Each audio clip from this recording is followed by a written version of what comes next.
Excellente journée, 14 aujourd'hui. Yad, Kibeyat Hazaka, 14 Tammuz.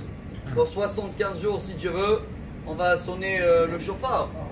Et avant le chauffard, vous vous rappelez, on cite une fois, il y en a qui le citent 7 fois, le Télim 47.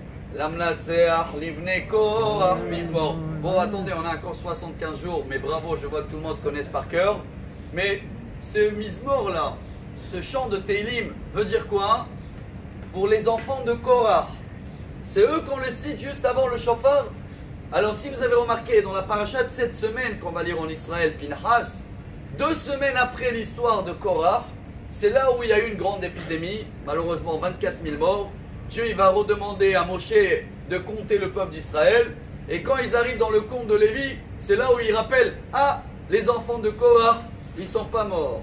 La Gemara dans le Talmud Sanhedrin, page 110, elle nous apprend que les enfants de Korach, dernière seconde, malgré que leur père, et comme nous on est des fois, je ne sais pas si le dire, têtu, et l'année dernière on avait même comparé ça à l'histoire du castor, vous vous rappelez le castor, comment on va l'attraper le castor, il marche et il retombe toujours sur ses pas, et même s'il voit le piège, il pleure et il rentre dans le piège.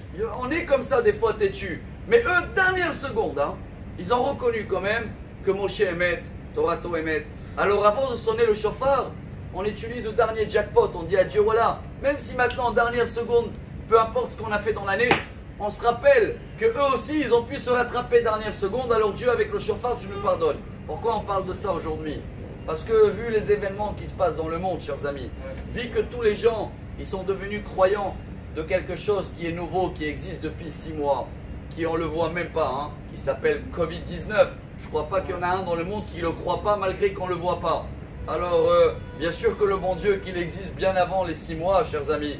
Et c'est maintenant le moment de reconnaître, je sais qu'on va reconnaître, à Kippour, à Rosh Hashanah. Mais pourquoi attendre Kippour et Rosh Hashanah pour faire des efforts? Pourquoi pas démarrer aujourd'hui? Voilà, aujourd'hui on est le 14, c'est la main. Yad, on a une bonne main, il nous a dit Balak et Bilam dans la paracha.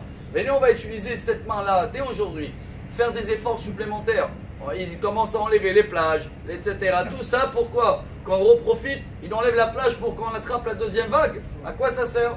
Alors, à Botaï, les efforts, c'est cette semaine.